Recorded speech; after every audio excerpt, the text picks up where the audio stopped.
जय हिंद दोस्तों, जय हिंद बच्चों। भूगोल प्रैक्टिकल की क्लास में आपका स्वागत है।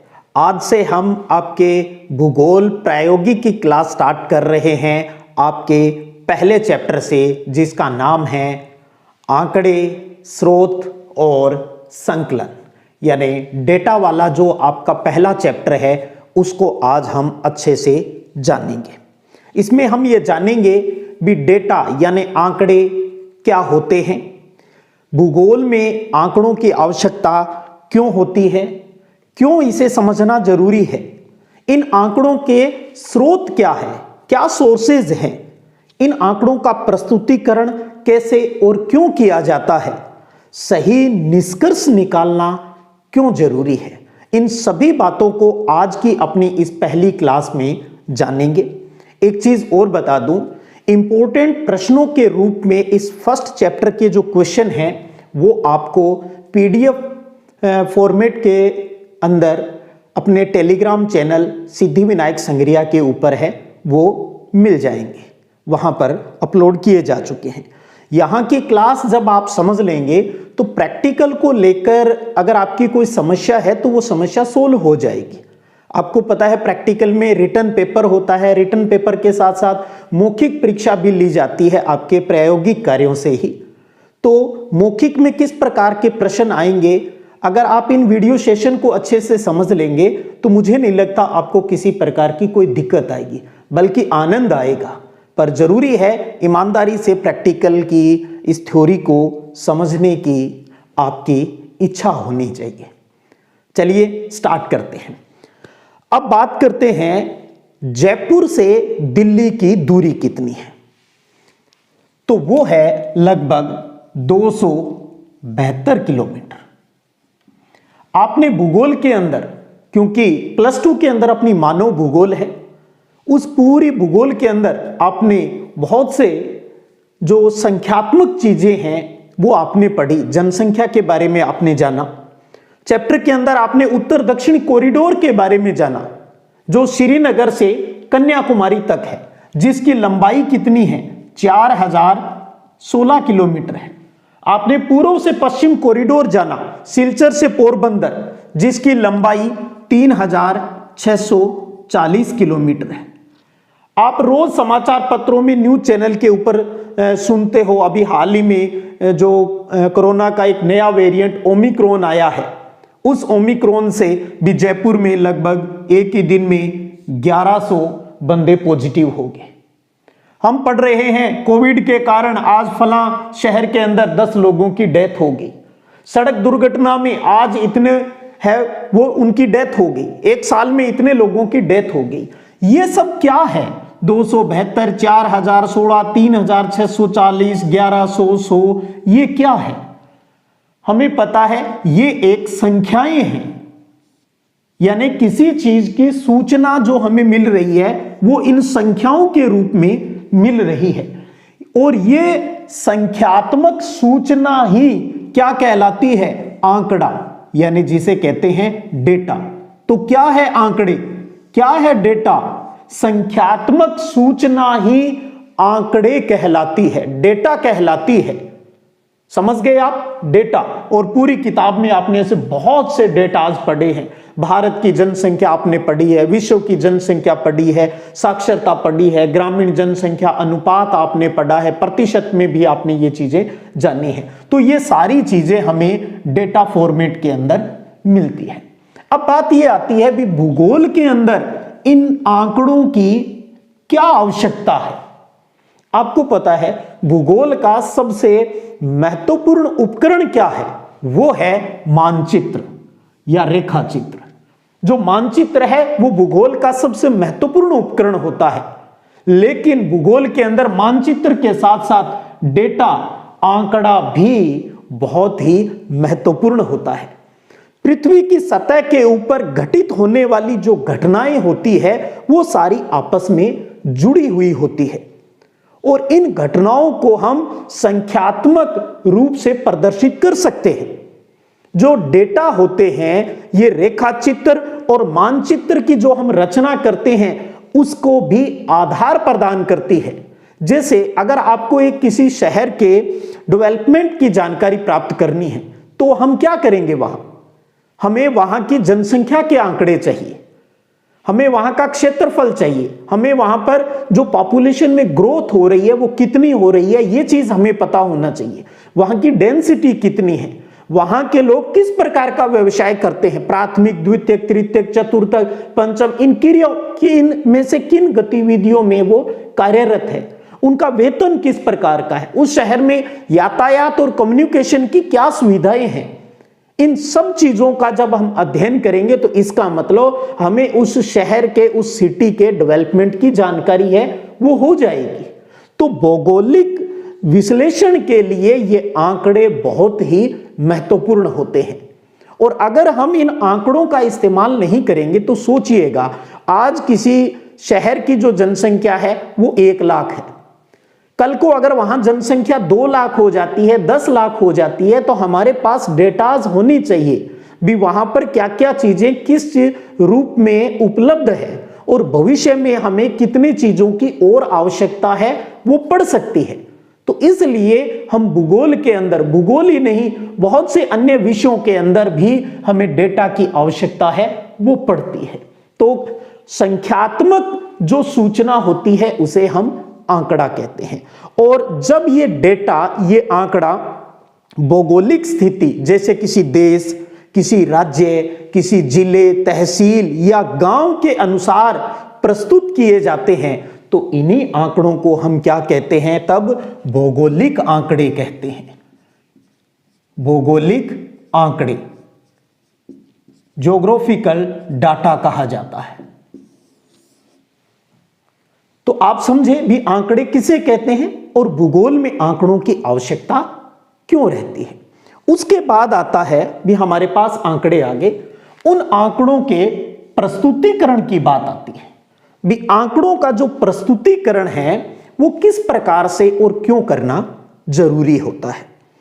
इस बात को समझने के लिए हम एक छोटी सी कहानी का सहारा ले लेते हैं।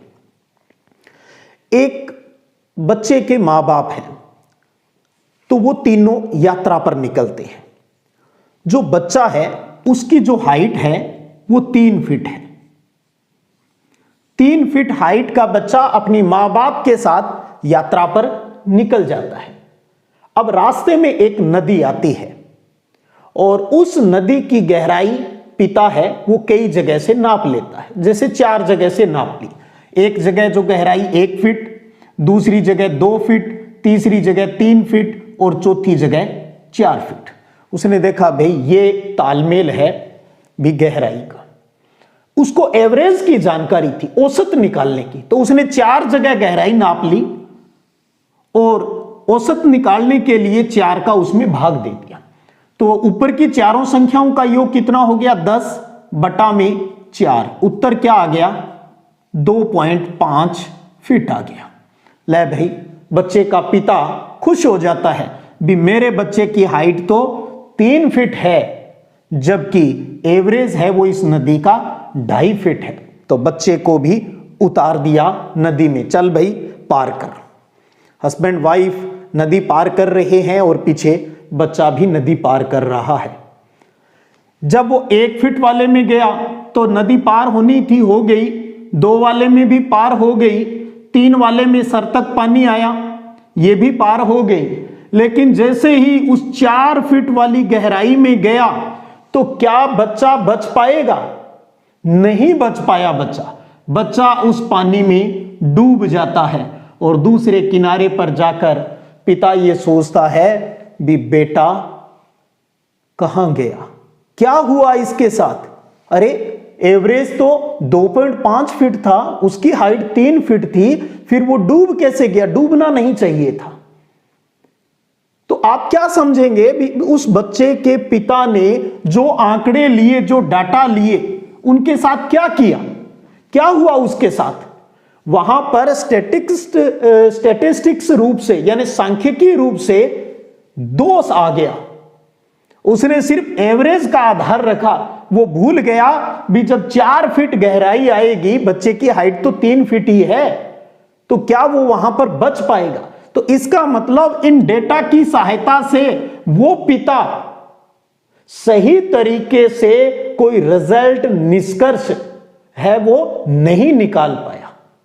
तो ऐसा आपके पास डाटा भी है, आपने आंकड़े कलेक्ट कर लिए, लेकिन उन आंकड़ों की सहायता से अगर आप सही कोई अर्थ, कोई निष्कर्ष नहीं निकाल पाएंगे, तो फिर उसके यानी उसका प्रस्तुतिकरण नहीं कर पाएंगे सही तरीके से, तो फिर फायदा क्या हुआ उन डाटा को कलेक्ट करने का।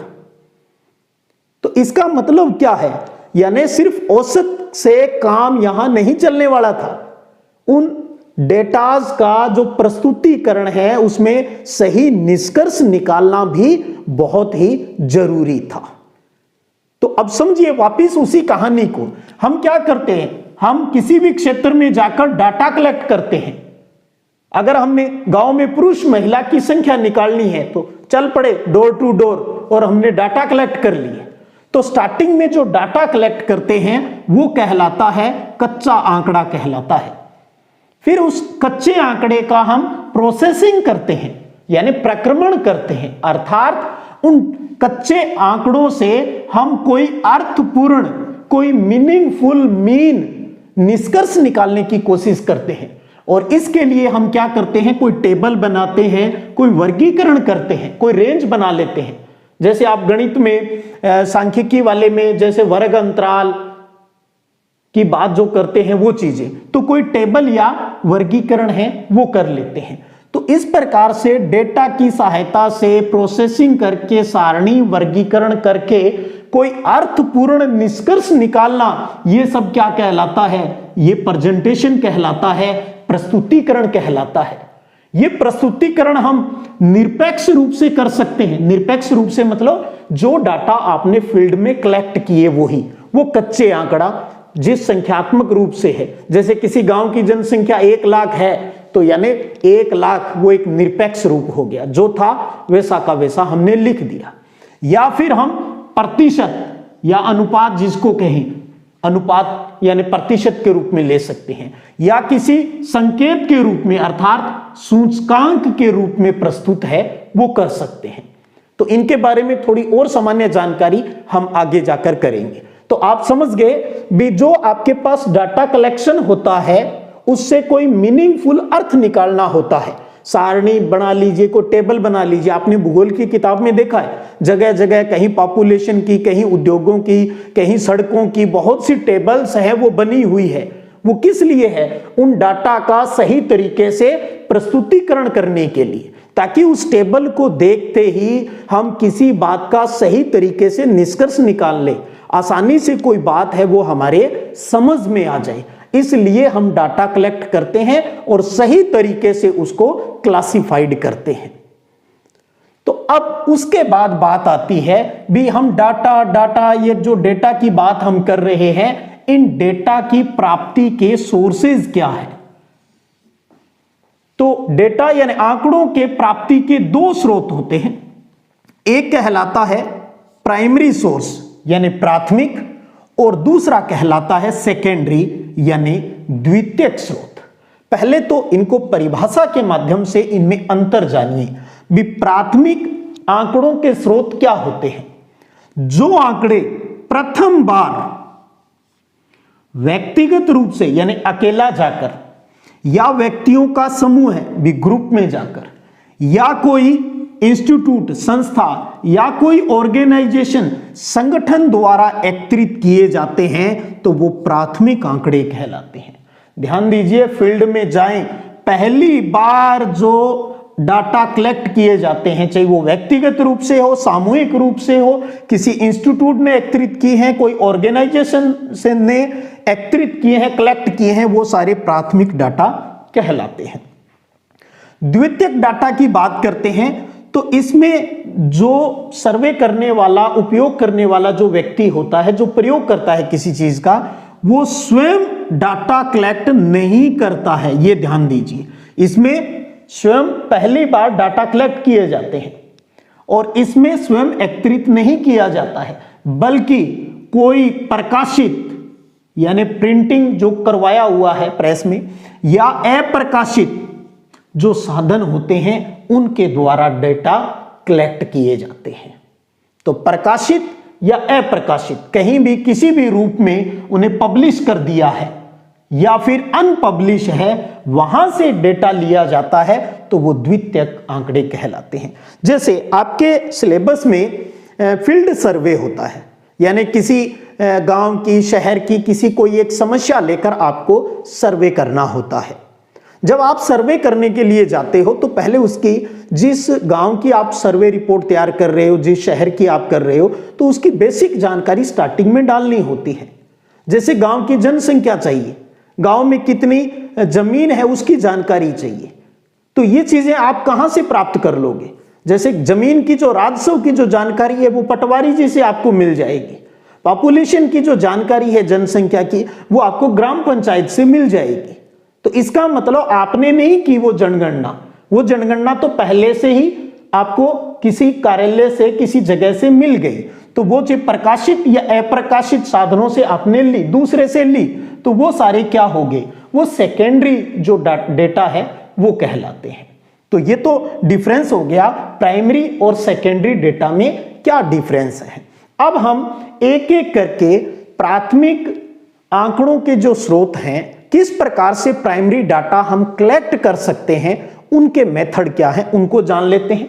सबसे पहले आपको समझ पर ध्यान देना है, न कि नोट्स बनाने पर ज्यादा। टॉपिक को समझना जरूरी है। मैंने कहा नोट्स तो आपको पीडीएफ फॉर्मेट में टेलीग्राम सिद्धिविनायक संग्रिया पर उपलब्ध हो ही रहे हैं।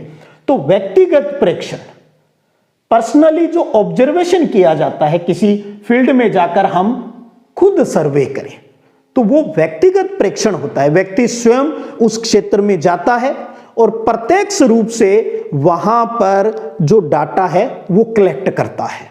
तो ये इसका मतलब होता है। इसमें क्या है, जो प्रेक्षण करता है, जो व्यक्ति सर्वे करने जा रहा है, बस उसको उस विषय का थ्योरिकल जो नॉलेज है वो होना चाहिए और वैज्ञानिक दृष्टिकोण उसके पास होना चाहिए। दूसरी बात आती है, तरीका है प्राथमिक आंकड़े को कलेक्ट करने का, वो है साक्षात्कार, जिसको हम इंग्लिश में कहें इंटरव्यू। इसमें क्या होता है, जो सर्वे करने वाला व्यक्ति होता है वो किसी गांव, शहर, जिससे भी, जहां से डेटा कलेक्ट करना है उसे, वहां व्यक्ति के साथ प्रत्यक्ष रूप से संपर्क स्थापित करेगा, उसके पास जाएगा, उससे बातचीत करेगा और बातचीत, वार्तालाप के माध्यम से डाटा है वो कलेक्ट करता है। उससे डायरेक्ट पूछेगा और प्रश्नों के उत्तर प्राप्त कर लेगा। लेकिन यहां पर एक चीज ध्यान रखिएगा, जब आप इंटरव्यू लेते हो, साक्षात्कार विधि से जब आप प्राथमिक डाटा कलेक्ट करते हो, तो आपको कुछ सावधानियां हैं वो रखनी होती हैं। सबसे पहले तो आप जिस व्यक्ति के पास जाएं उससे अच्छे से राम राम करें भाई, उसके परिवार की कुशल क्षेम है वो पूछें और बड़े जोश के साथ उससे बात करें। और दूसरा, आप उसको जो भी बात पूछने जा रहे हो भी, किस उद्देश्य से आप पूछना चाह रहे हो, वो उद्देश्य आपको उसको क्लियर करना है। और सावधानी आपको ये रखनी है भी, जो भी आप प्रश्न पूछें वो सरल भाषा में हो, आपको उसको उलझाना नहीं है। कोशिश यही भी, वो जिस लैंग्वेज को इजी वे में समझ सकता है, आप उसी लैंग्वेज में उससे प्रश्न पूछें, ताकि वो प्रश्न समझकर आपको अच्छे से उत्तर है वो दे सके। आपको कोई भी ऐसी बात उससे नहीं पूछनी है जो उसको ठेस पहुंचाए, उसके आत्मसम्मान को ठेस पहुंचाए, उसके कोई धार्मिक के, जो किस धर्म को वो मानता है उससे संबंधित कोई भी बात है, वो भावनाओं को ठेस पहुंचाने वाली जो बात है वो आप उससे नहीं करेंगे। और जो भी आप जानकारी वो दे रहा है, तुरंत ही आप उसको कॉपी में नोट भी कर लें, ताकि बाद में आपको कोई भूलने वाली कोई समस्या है वो नहीं हो। और अगर आप जिस व्यक्ति से इंटरव्यू लेने जा रहे हो, उस टाइम बीच बीच में अगर वो थोड़ा बिजी होता है किसी काम में, तो आपको उसको परेशान नहीं करना चाहिए। और आप जो भी बात आप उससे ले रहे हो उसको बता देना चाहिए भी, हमने ये चीज आपसे ली है। उसके अलावा भी आप उससे ये पूछ सकते हो भी, अगर वो और कोई जानकारी उसकी संदर्भ में, जिस टॉपिक के ऊपर आप बात कर रहे हो, अगर बताना चाहे तो वो बता सकता है। और लास्ट में उसको थैंक यू कहना मत भूलिएगा।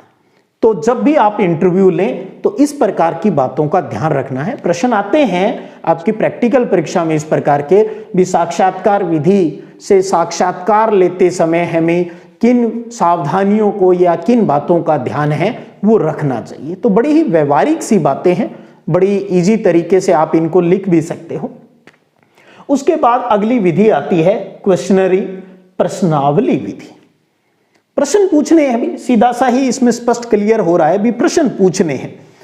इसमें जो व्यक्ति इंटरव्यू लेने जाएगा, यानी जो भी व्यक्ति डाटा कलेक्ट करने जाएगा, सर्वे करने के लिए जो जाएगा, वो पहले ही प्रश्न बना लेगा, बड़े सिंपल प्रश्न, और साथ में ही उनके कुछ जो संभावित जो उत्तर हो सकते हैं वो भी साथ लिख लेगा और जाके उस व्यक्ति को दे देंगे भी, लीजिए भी आप इन से जुड़े हुए जो प्रश्न हैं इनके आप संभावित उत्तर हैं वो इसमें लगा दीजिएगा।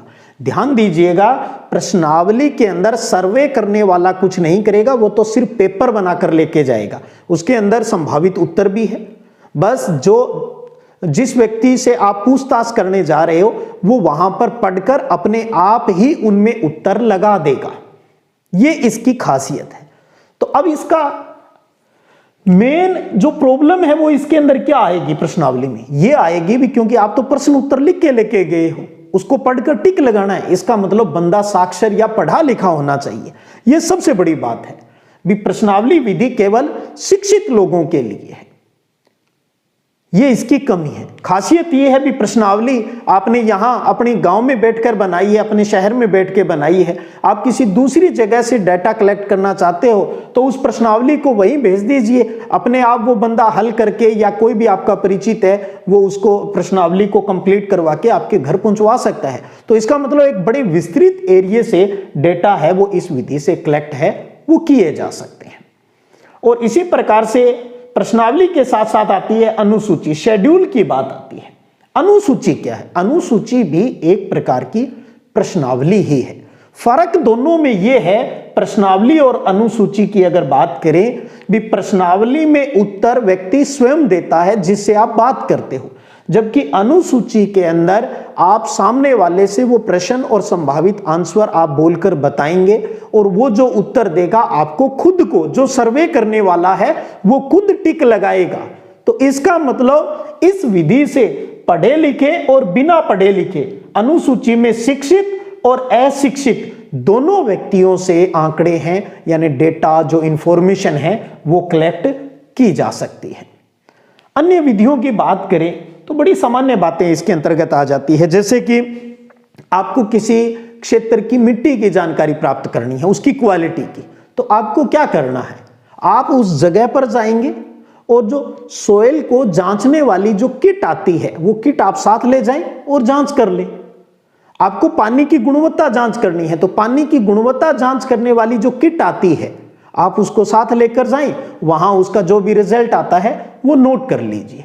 तो ये प्रत्यक्ष रूप से जाकर उपकरणों की सहायता से जो किए जाने वाली बातें आती है वो सारी हम इस अन्य विधियों के अंदर उल्लेखित कर लेते हैं। तो इस प्रकार से आप ये जान चुके हो भी प्राथमिक तरीके से डेटा है वो किस प्रकार से कलेक्ट किए जा सकते हैं। व्यक्तिगत ऑब्जर्वेशन किया जा सकता है, इंटरव्यू लेकर किया जा सकता है, प्रश्नावली के माध्यम से किया जा सकता है, अनुसूची शेड्यूल के माध्यम से, या डायरेक्ट कोई जो साइंटिफिक जो किट है वो ले जाकर वहां से डेटा कलेक्ट किए जा सकते हैं भी किसी चीज की क्वालिटी जांचनी है तो। अब बात आती है द्वितीयक, सेकेंडरी की, जिसमें हम कोई भी पब्लिश और अनपब्लिश्ड जो साधन होते हैं वहां से एकत्रित करते हैं। तो इसका मतलब जो द्वितीयक आंकड़ों के जो स्रोत है ये दो प्रकार के होंगे, प्रकाशित और अप्रकाशित। प्रकाशित जो पब्लिश हो चुके हैं, इसमें आता है जैसे नंबर 1 सरकारी प्रकाशन। सरकारी प्रकाशन, सरकारी प्रकाशन इसका मतलब क्या हुआ? सरकारी प्रकाशन का मतलब होता है भी भारत सरकार या जो राज्य सरकार द्वारा भी कोई प्रकाशित जो आंकड़े होते हैं उनकी बात। जैसे महापंजीयक होता है वो भारत की जनगणना के आंकड़े जारी कर देता है, तो भारत की जनगणना संबंधी कोई बात चाहिए तो आप उनकी साइट पर जाएं और वहां से आंकड़े कलेक्ट कर लीजिए, तो वो आपके पास सरकारी आंकड़े हैं वो प्राप्त हो जाएंगे। इसी प्रकार आपको पता है हर साल आर्थिक समीक्षा का प्रकाशन करती है गवर्नमेंट, बजट का भी प्रकाशन हो जाता है, तो आपको उनसे संबंधित कोई चीज चाहिए तो वहां से वो तो पब्लिश हो चुकी है, सबके पास आ चुकी है, तो वहां से डेटा जरूरत के अनुसार कलेक्ट कर सकते हैं। तो भारत सरकार या राज्य सरकार जो भी इस प्रकार की पब्लिश कर देती है अपनी चीजें। दूसरा आता है अर्ध सरकारी। अर्ध सरकारी के अंतर्गत है अपनी पंचायती राज की बात आ गई, जिसमें कोई नगर पालिका, नगर निगम है, जो पंचायत समिति है, जिला परिषद है, वो अपनी तरफ से जो क्षेत्रीय जो आंकड़े होती है उनको भी पब्लिश कर देती है, जारी कर देती है। तो वो सारी चीजें अर्ध सरकारी प्रकाशन के अंतर्गत आ जाती है। तीसरा आता है अंतरराष्ट्रीय प्रकाशन, इंटरनेशनल जो पब्लिशिंग होती है अंतरराष्ट्रीय स्तर पर। जैसे आप बात करें भी मानव विकास की रिपोर्ट, आपने मानव विकास के बारे में पढ़ा है, यूएनडीपी है, हर साल मानव विकास के आधार पर हर देश को रैंकिंग प्रदान करती है भी किस देश के अंदर कितना विकास है वो हुआ है।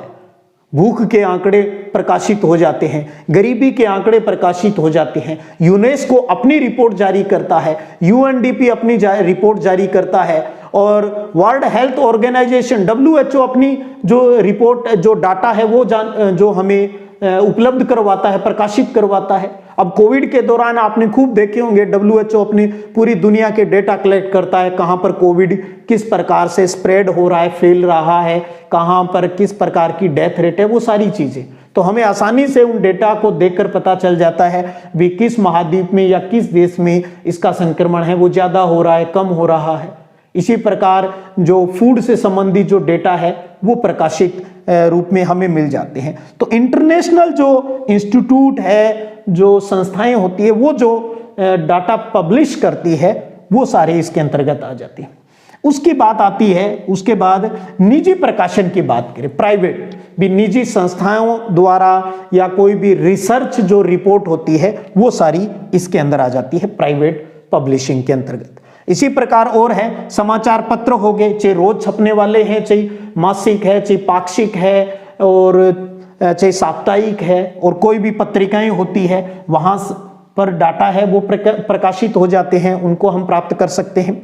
इलेक्ट्रॉनिक माध्यम है वो भी प्रकाशन का, जिसमें इंटरनेट आ गया अपना, गूगल पे जाइए आपको बहुत से जो डेटा है वो आपको मिल जाएंगे, बहुत सी साइट्स हैं जहां पर जाकर आपको उनके प्रिंट आउट है वो निकाल सकते हो। तो ये सारी चीजें, चाहे सरकारी प्रकाशन, अर्ध सरकारी प्रकाशन, अंतर्राष्ट्रीय प्रकाशन, निजी प्रकाशन, समाचार पत्र पत्रिकाएं और इलेक्ट्रॉनिक जो माध्यम है, ये सारे द्वितीयक आंकड़ों के प्रकाशित स्रोत है। इसी प्रकार से अप्रकाशित, सिर्फ इतना समझिए, जो कहीं पर प्रकाशित कर दिए जनता के लिए, पब्लिश करवा दिए वो प्रकाशित में, जो पब्लिश नहीं करवाए लेकिन ऑफिसों के अंदर, कार्यालयों के अंदर जो डेटा पड़े हैं वो सारे अप्रकाशित हो जाएंगे। जैसे हमने यहां कहा भी भारत की जनगणना गवर्नमेंट ने पब्लिश कर दी, तो वो किस में आ गया? प्रकाशित।